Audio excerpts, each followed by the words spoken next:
3, 4학년에 우리가 그래머라고 하는 것을 접할 수 있는 방법과 5, 6학년에 그래머라고 하는 걸 접할 수 있는 방법이 조금 다릅니다. 부모와 아이가 함께 성장하는 지니쌤의 즐거운 초등영어. 안녕하세요. 즐거운 초등영어의 지니쌤입니다. 한 주 동안 잘 지내셨나요? 자, 오늘은 제가 문법에 대한 이야기를 좀 드리려고 찾아왔습니다. 자, 제가 지난번에 그 1만 구독자 이벤트를 했었을 때 여러분들이 가장 많은 질문이 문법에 대해서 다시 한번 설명해 주세요 라는 질문이셨어요. 그래서 문법을 제가 관련해서 영상을 몇 가지 찍어 놓은 것들이 있는데 일단 못 보신 분들은 이걸 보시면 좋을 것 같고요. 저 영상들은요, 사실 필기를 좀 하시면서 보면 좋으세요. 그래서 오늘 드릴 영상 내용은 어머님들이 좀 가볍게 하지만 쉽게 좀 인지할 수 있도록 제가 한 3가지 정도로 나눠서 이야기를 좀 드리려고 합니다. 자, 첫 번째는요, 문법을 도대체 언제 시작해야 되는지에 대한 이야기고요. 두 번째는 문법을 왜 해야 되는지에 대한 이야기. 자, 세 번째, 어디까지 문법을 도대체 공부를 해야 되는 건지에 대한 이야기를 나눠보도록 하겠습니다.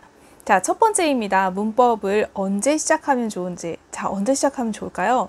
네, 보통은 우리가 초등학교 그 시기에는 3학년에서 6학년까지는 공교육에서는 의사소통 중심의 어떤 교육을 합니다. 패런 드릴 위주로 학교에서 수업을 해요. 그래서 제가 지난번에 영상 올려드렸던 것처럼 교과서로 학습을 할 때는 기본 생활 영어들을 패턴화 해가지고 대화를 하는 그것이 메인입니다. 그러다 보니까 문법 용어라든지 이런 것들에 대해서는 전혀 안 나와요. 교재에도 나오지 않고 학교 선생님들도 이런 문법 용어들을 전혀 언급하지 않으세요.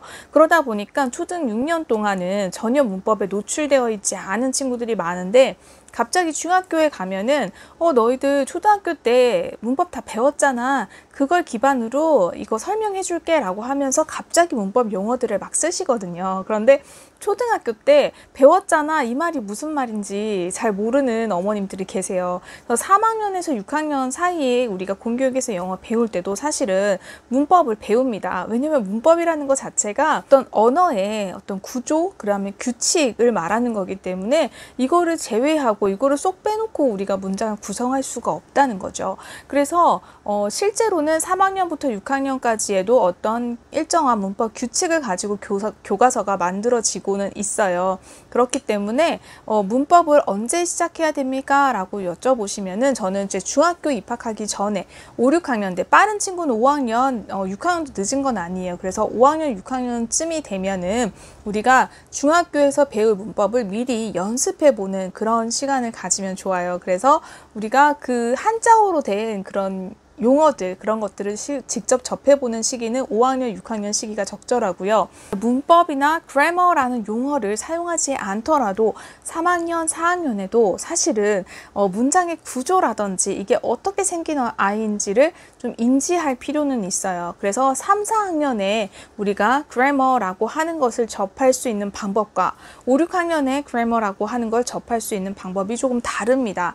그래서 3, 4학년 때는요, 우리가 ELT 교재라고 하죠. 그래서 문법 용어들은 전혀 설명이 나와 있지 않고 문장의 구조랑 패턴 같은 것들을 이용해서 문법 공부 아닌 문법 공부를 하는 그런 교재들이 있습니다. 그런 교재들을 활용하셔서 문법 공부를 조금 발을 담가 보시는 것을 추천을 드리고요.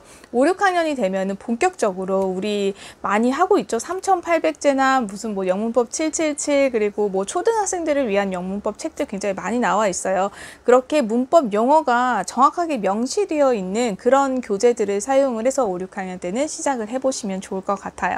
자, 그 다음에 두 번째는요, 문법을 왜 해야 합니까? 라는 질문 있으실 것 같아요. 자, 문법을 제가 초등학교 때부터 사실은 조금 규칙을 알아간다는 맥락에서는 시작하시면 좋습니다 라고 말씀을 드렸잖아요. 근데 문법이라는 것을 왜 알아야 되느냐라고 하면 이 문법은 언어의 규칙이라고 말씀드렸잖아요. 어떤 문장을 쓸 때 규칙을 설명을 해 놓은 거예요. 그런데 어떤 언어의 규칙이라는 것이요, 우리가 이렇게 말을 할 거야 라고 하고 먼저 정해놓고 그것대로 말을 했을까요? 아니면 사람들이 말을 하다 보니까 이 사람들이 말을 하는 것 속에는 이런 규칙이 있네 라고 나중에 정리를 한 걸까요? 그렇죠. 나중에 정리를 한 거란 말이에요. 그러다 보니까 규칙에 맞지 않은 말들도 존재를 합니다. 그래서 규칙과 불규칙이 다 존재를 해요. 그러다 보면 우리가 규칙이라고 해서 이렇게 했던 것들이 좀 불규칙도 섞여 있네, 이런 것들을 알아가는 과정이 필요합니다. 우리 모국어가 아니기 때문에 우리는 이거를 학습이라는 과정을 통해서 배울 수밖에 없어요. 그래서 그 과정을 통해서 배우고 나면 이것들을 어디서 어떻게 활용을 하느냐, 실제로 우리가 리딩을 할 때도 문법에 대한 구조를 잘 알면은 우리가 주어나 동사, 그리고 이 문장이 어떻게 구성되어 있는지에 대해서 빨리 눈에 들어옵니다. 그래서 리딩을 할 때도 굉장히 도움이 되고요. 그리고 이 문법 자체가 쓰기에서는 굉장히 큰 효과를 발휘하죠. 그래서 주어와 동사의 호응 관계라든지, 또는 여기에서 뒤에 목적어가 오느냐 안 오느냐, 그리고 이 목적어를 내가 길게 쓰고 싶을 때, 또 주어를 길게 쓰고 싶을 때, 이런 것들을 어떻게 어순을 잘 배열할 수 있을지에 대한 고민을 하게 된다고요. 그럴 때 우리가 문법 지식이 있다라고 하면 쓰기에서 굉장히 큰 도움이 됩니다. 하지만 쓰기랑 읽기, 요 영역 말고도 사실은 말하기 할 때도 당연히 아웃풋이니까 의미가 있을 거고요. 듣기를 할 때도요, 사실 그 중간에 들어가 있는 어떤 전치사라든지 부사 어구, 그리고 이 과거형인지 현재형인지 이런 시제 같은 것들을 잘 캐치해서 듣기 위해선 사실 문법 지식이 필요합니다. 아시겠죠? 자, 그리고 세 번째입니다. 자, 그러면 우리가 문법을 어디까지 공부하면 좋을까요? 초등 시기에는. 자, 우리가 초등 시기에 문법을 공부하시는 것까지는 좋은데요. 많은 어머님들이요, 이 부분을 과잉해서 학습하고 계세요. 네, 이거는 어머님들의 잘못은 아니고, 일단 문법 교재 자체가 굉장히 과잉으로 많이 되어 있는 것들이 많거든요. 그래서 제가 아까 소개해드린 그 영상을 보시면 제가 항상 그 문법 교재를 보실 때는 뭐부터 보셔라 라고 말씀드렸어요. 땡땡부터 보셔야 돼요. 뭐죠? 네, 목차입니다. 목차를 보시고 우리가 초등에서 배워야 되는 내용인지 중등에서 배워야 되는 내용인지를 구분을 잘 하실 수 있어야 돼요. 그래서 초등에서 배우는 내용까지만 학습을 해주시면 되고요. 중등에서 나오는데 초등까지 가지고 내려온 문법 지식들이 있어요. 예를 들면 이런 것들이에요. 현재 완료, 투부정사, 가정법, 이런 것들은 사실 중학교 이후에 나오는 거예요. 투부정사는 중1에, 그리고 현재 완료는 중학교 2학년에, 그리고 가정법 과거도 사실은 뭐 조건의 if 같은 경우에는 중학교 1학년, 2학년 때 나오기도 하지만, 가정법 if인 경우에는 중3에 나오는 교과서도 굉장히 많거든요.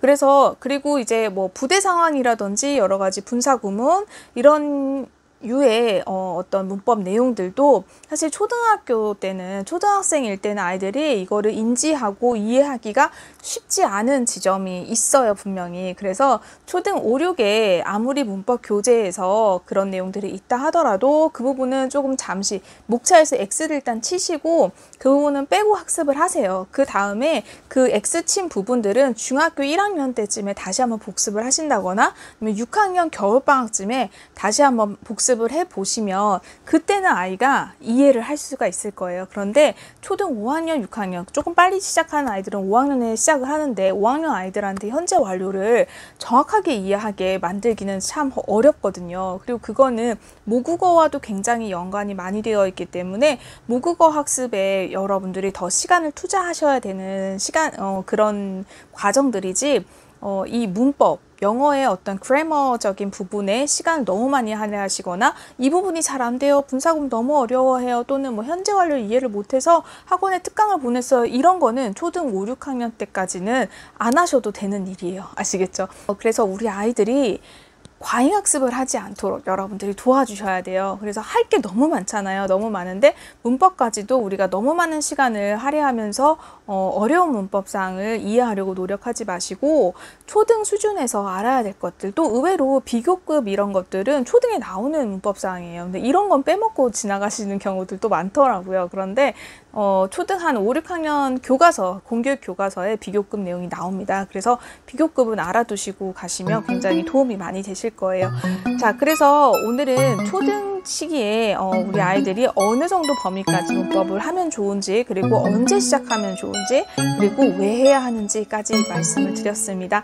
자, 여러분들 궁금하신 점 있으시면 항상 댓글로 소통해 주시면 좋아요. 그래서 이런 게 궁금해요 라고 하시는 분들은 아래 댓글에다 달아주시면 그 내용을 소재로 제가 또 영상을 찍어서 여러분과 만나도록 하겠습니다. 자, 그러면 한 주 또 편안하게 보내시고 다음 주에 만나 뵙겠습니다. 감사합니다.